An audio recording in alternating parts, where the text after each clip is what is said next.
please subscribe and don't forget to press the bell icon to get notified whenever we upload a new video. Appreciate you joining us. Questions being asked of Ravi Venkatesh of the Infosys board on where do you actually go from here. So the key highlights or the headlines, just for the benefit of our viewers, let me recap that. One, strategy stays. There's going to be no U-turn from the strategy that's been set in place by Vishal Sikka. That was emphatically and unequivocally there addressed by Ravi Venkatesh. But the question now is about succession. And while they did acknowledge the fact that it's going to be very, very challenging to find a successor, whether it's internal or external, what remains unanswered is how they bridge the deficit that currently exists and has only widened between the founders and the board. Whether there will be any kind of informal role that the founders will play, we don't know, though formally the Infosys board saying that they have no intention of inviting Mr. Murthy to play any role in formal board governance. How would you now assess the situation from here on, Pramod? Yeah, I mean, our point to this, we just had our buy recommendation lifted just 3 days ago. Simply from a governance standpoint, we thought that the board was coming up short in terms of disclosure levels.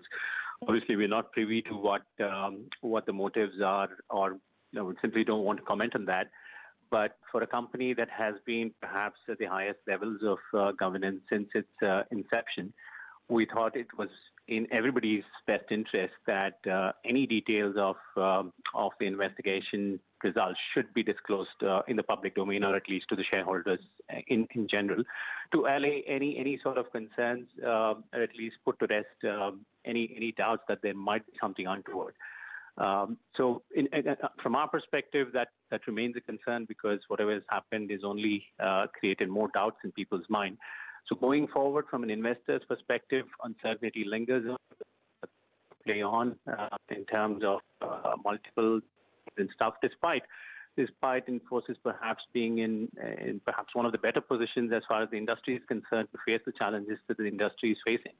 So despite a positive view on the fundamentals, I think the whole issue about lack of disclosures is creating this uncertainty amongst us as well as other investors. Pramod, just on the issue of the lack of disclosures, because, this has been a concern that the founders have raised, but even today, whether it's the co-chairman or it's Vishal Sikka or the CFO Ranganathan saying that, look, we've made adequate disclosures, we set up several committees, we set up several bodies to actually look at each of these concerns that were raised, they've given the all clear. So what more do you expect from us by way of disclosures? This is the management as well as the board's point of view on the concern that you've raised. Does that wash with you? Yes and no, really. I mean, if you go back into Infosys history, there were several elements of its, reporting, which wasn't required by statutory requirements, or in fact was something that any of their peers were reporting. But Infosys has always maintained a view that when in doubt, disclose. So, and that's clearly what plays into its high multiples historically, because that sort of disclosure levels helped predictability in terms of Infosys' future and earnings, and that gave it high multiples. So any sort of laxity in that disclosure will always create uncertainty in terms of the business and investor perception, which gets reflected in the valuation.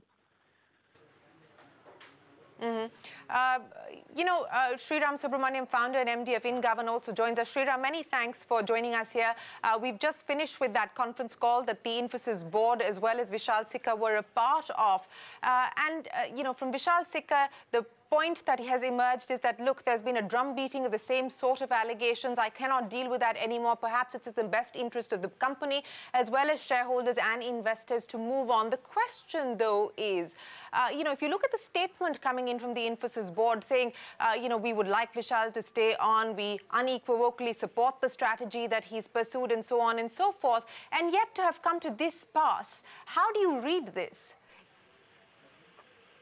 Thank you. At one end, it is telling that Mr. Sheshasai himself is not on the conference call. You will note that. As chairman of the board, he should also have been on the call and facing questions. And On the other end, because Mr. Desai himself Shriram, apologies. I'm going to ask. Other end, because Mr. Desai himself. Shriram, apologies. I'm going to ask you to just hold on. You raise a very valid point. Mr. Seshasai was not on that call, and questions have been raised about the governance of the board, of which he is the head. But let me go across to Suresh Senapati, the former CFO of Wipro. Mr. Senapati, appreciate you joining us here on CNBC-TV18. How would you read the many developments that have taken place at Infosys? You've had a fairly public battle between the founders as well as the board, which has now led to Vishal Sikka's resignation, and the board very categorically putting it on record that the only reason Sikka has chosen to resign is on account of the allegations which they claim are malicious and personalized, the personalized attack by Mr. Murthy against Sikka. You know, Sharon, the outcome is not something a surprise to us. It's pretty much expected to happen. One did not know when it will happen. But if you got to the bottom of it over the past few months, concerns were repeatedly being raised about corporate governance practices in terms of lack of transparency to shareholders in that company. And these concerns were expressed by people who are respected and set and practiced high-quality corporate governance, because this kind of companies don't look at minimum governance but high-quality governance and have intimate knowledge of the company. So it was reiterated that the intent was not to target at any individual, but were made at the best interest of the company and the shareholders. You know, it is also important to keep in mind that Infosys has been a pioneer in following high standards of corporate governance and not restricted itself to just following the minimum governance requirements required under law. So given this background, the current development, which is resignation of Dr. Sikka, does not necessarily address the primary issue raised, but it's just a noise which further distracts from the core issue.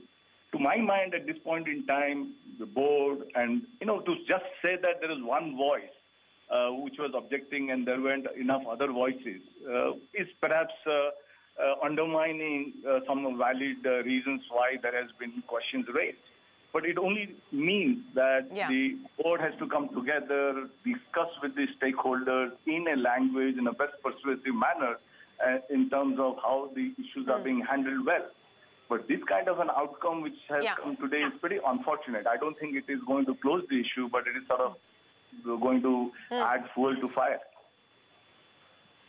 You're very right, sir, and you've preempted my question, because that's exactly what I was going to ask you. Vishal Sikka's exit doesn't end the problem. In fact, it leads to more uncertainty. And those were the questions that were being asked of the co-chairman, Ravi Venkatesh. And his response was that, look, we have to find a permanent solution within the ambit of the law to try and address the concerns that have been raised by the founders and ensure that there is air cover provided to whoever comes in as Vishal Sikka's successor. Now, given where the board finds itself today, how difficult or easy is it going to be for the board to bridge this trust deficit that has only gotten worse with the promoters and the founders to arrive at some kind of mechanism that will be put in place? I mean, they hired Cyril Amarchand Mangaldas to put some corporate governance framework in place. Nothing seems to have worked at this point in time. So what do you expect, sir? I think there is no alternative to putting our ego heads out and meeting together and trying to find the core root. It is not a regulatory issue. It is not a minimum governance issue. It is not ticking a box. It is getting a comfort. And running a board is about carrying every stakeholder, whether it is a majority or a minority or an ex-promoter or Y promoter. And I think you have the best of the people there who have all the experience on this earth to be honing their skills and making sure that these things is made to work. So there is no alternative to it. I mean, you can be tactical plus upmanship now, later, etc., one party versus the other. The only answer remains that you have to deal with amicably to each other's satisfaction. Mr. Senapati, if you were in this situation, how would you have addressed this? Because as I pointed out, this is not coming as an unexpected development. As you pointed out, it was a question of when, not so much if this would actually happen, because this battle has played out publicly over months now. how the response from the founders has been that, look, the response from the Infosys board has not been satisfactory, it hasn't been adequate, but investors are also raising concerns, saying that the board ought to address concerns of minority shareholders in general, not just one specific class of minority shareholders, even though they may have been the founders of the company. How do you, and this is a complicated and a tricky situation, how do you believe the board should now traverse this territory to ensure that it is fair and balanced in its approach to all shareholders? No, I can say that it is a minority shareholder, but not necessarily a class of shareholders.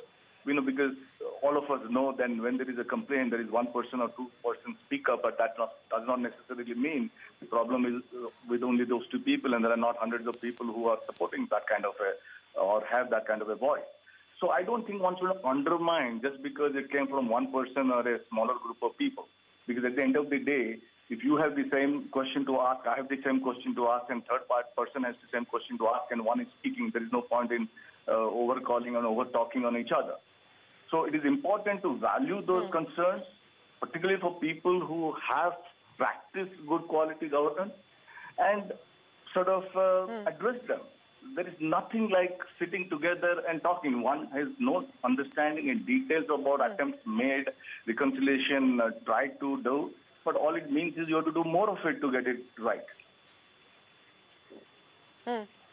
I'm also wondering whether there is any remote possibility of a reconsideration, and that question was asked to Vishal Sikka, and he said that even as late as this morning, Ravi Venkatesh asked him to reconsider, and he said that, well, he decided that this is the best thing to do, but he also then said that, look, never say never, I don't have anything else lined up. Would you place any credence to the possibility that there could be some kind of review, reconsideration here, given where things stand, sir? 100%. I appreciate, because I don't think, you ask both the parties, none of them are saying that he should step down. But there are issues on the governance which has to be addressed, which is not getting addressed on an amicable basis. And that is what the root cause. It is not to get one person step down or 2% step down. It is the process of understanding the issues and carrying all the stakeholders together. That is not getting addressed. In fact, that has got hurt more with this step.